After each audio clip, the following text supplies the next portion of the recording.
मंत्रियों को हटाया, विभाग बदले, जहर का हर घूंट पीते रहे लालू यादव, लेकिन रंग दिखा गए नीतीश कुमार।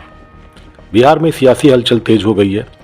नीतीश कुमार के साथ साथ चलने के लिए लालू प्रसाद यादव उनकी हर बातों को मानते रहे।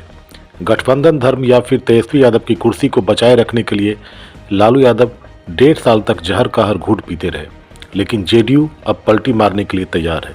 खबरें आपको विस्तार से बताएंगे। उससे पहले आप सभी से गुजारिश है कि अगर आप हमारे चैनल पर नए हैं तो अभी सब्सक्राइब करें और बेल में जाकर ऑल को सेलेक्ट करें। साथ ही साथ खबरों को लाइक शेयर करना ना भूलें। बिहार की राजनीति एक बार फिर से नई करवट लेती नजर आ रही है। सीएम नीतीश कुमार अगस्त 2022 में बीजेपी से गठबंधन तोड़कर दोबारा से महागठबंधन का हिस्सा बने। सबसे बड़ी पार्टी होने के बाद भी आरजेडी ने नीतीश कुमार को सीएम की कुर्सी सौंपी और तेजस्वी यादव को डिप्टी सीएम के पद से संतोष करना पड़ा था। पिछले 1.5 साल के कार्यकाल में लालू परिवार के करीबी आरजेडी नेता और मंत्री नीतीश कुमार के निशाने पर रहे। आरजेडी कोटे के जिस भी मंत्री पर नीतीश ने ऐतराज जताया, लालू यादव ने उसकी छुट्टी कर दी ताकि सरकार बची रहे। लालू यादव ने अपने मंत्रियों को हटाया, कई मंत्रियों के विभाग बदले और किसी मंत्री के कार्य पर नीतीश ने उंगली उठाई तो उस पर कार्रवाई करने में भी देर नहीं की। इस तरह से गठबंधन धर्म या फिर तेजस्वी यादव की कुर्सी को बचाए रखने के लिए लालू यादव 1.5 साल तक जहर का हर घूंट पीते रहे, लेकिन जेडीयू प्रमुख नीतीश कुमार आखिरकार पलटी मारने की तैयारी कर ली है। लोकसभा चुनाव से ठीक पहले नीतीश कुमार महागठबंधन का नाता तोड़कर फिर से एनडीए के साथ जाने की तैयारी कर ली है।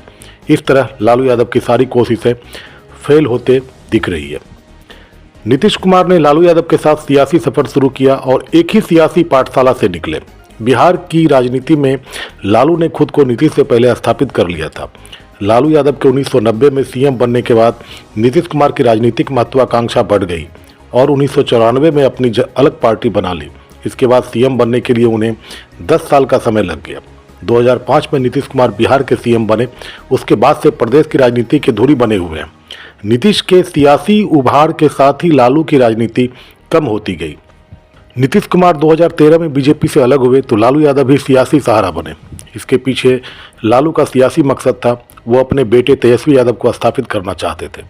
2015 में लालू यादव की सियासी ख्वाहिश काफ़ी हद तक पूरी हुई जब उन्होंने अपने बेटे तेजस्वी को डिप्टी सीएम बनाने में सफल रहे।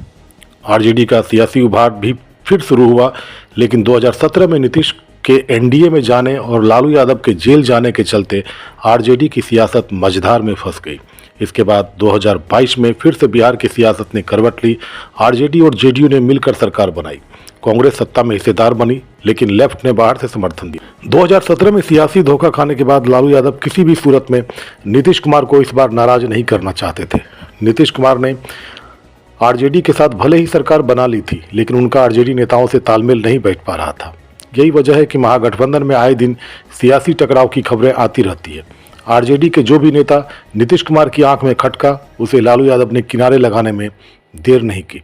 इसके लिए लालू यादव ने अपने कई करीबी नेताओं पर भी एक्शन लेने से परहेज नहीं किया। राजस्व और भूमि सुधार मंत्री आलोक मेहता की तरफ से 480 अधिकारियों की ट्रांसफर पोस्टिंग किया, जिस पर जेडीयू ने ऐतराज जताया था। सीएम नीतीश ने उसे रद्द कर दिया।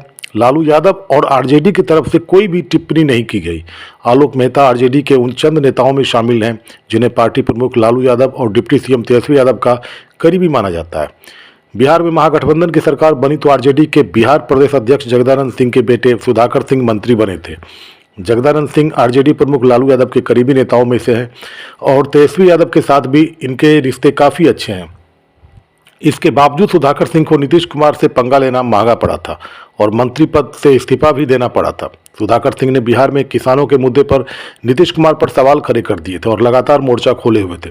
इसके चलते नीतीश कुमार ने आरजेडी सुप्रीमो को साफ साफ शब्दों में सुधाकर सिंह को मंत्री पद से हटाने का दबाव बढ़ाना शुरू किया था, जिसके बाद आरजेडी की तरफ से चिट्ठी जारी करके मंत्री पद से इस्तीफा देने के लिए कहा था।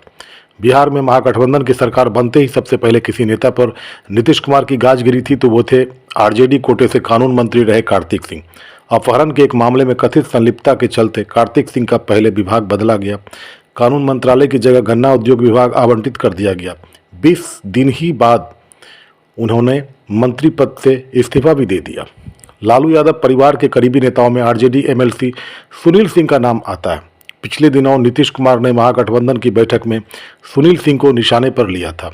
महागठबंधन के विधायक दल की बैठक में सुनील सिंह ने जेडीयू कोटे के मंत्री अशोक चौधरी के बीच में बहस हुई थी। सुनील सिंह ने चौधरी को दलबदलू बताते हुए नीतीश को भी धोखा देने की बात कही थी। इस पर सीएम नीतीश कुमार ने कहा कि दिल्ली में आप अमित शाह से मिलते हैं और बीजेपी के टिकट पर चुनाव लड़ना चाहते हैं। उन्होंने कहा कि लालू परिवार के आप खास करीबी हैं, यह सब बात मत करिए। इसके बाद से सुनील सिंह को लालू यादव ने साइडलाइन कर दिया। तेजस्वी यादव के करीबी नेता आरजेडी कोटे के से शिक्षा मंत्री रहे प्रोफेसर चंद्रशेखर भी नीतीश कुमार और जेडीयू नेताओं के निशाने पर रहे। रामचरितमानस पर चंद्रशेखर का बयान देना नीतीश कुमार को पसंद नहीं आया था। जेडीयू नेताओं ने शिक्षा मंत्री को टारगेट पर लिया था। इतना ही नहीं, रामचरितमानस पर विवाद बढ़ा तो नीतीश के ने तेजस्वी यादव से बात करके इस चैप्टर को क्लोज करने की बात कही थी। शिक्षा मंत्री प्रोफेसर चंद्रशेखर की अपने ही विभाग के अपर मुख्य सचिव के पाठक के विवाद से जेडीयू और आरजेडी के बीच टकराव साफ दिखा था। इसी का नतीजा है कि लालू यादव ने चंद्रशेखर से शिक्षा मंत्रालय लेकर आलोक मेहता को सौंप दिया।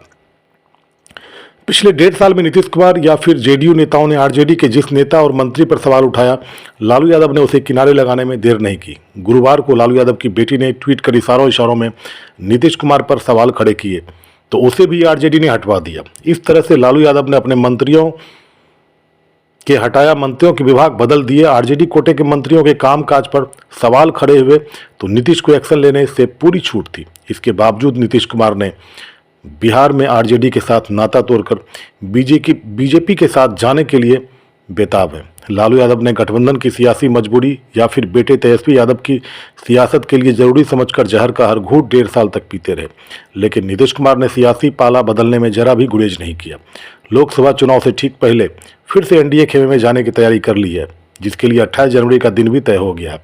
नीतीश मुख्यमंत्री पद से इस्तीफा देकर बीजेपी के समर्थन में 28 जनवरी को सीएम पद की शपथ ले सकते हैं। खबरें अगर पसंद आए तो लाइक शेयर जरूर करें और अपना सुझाव कमेंट में जरूर दें।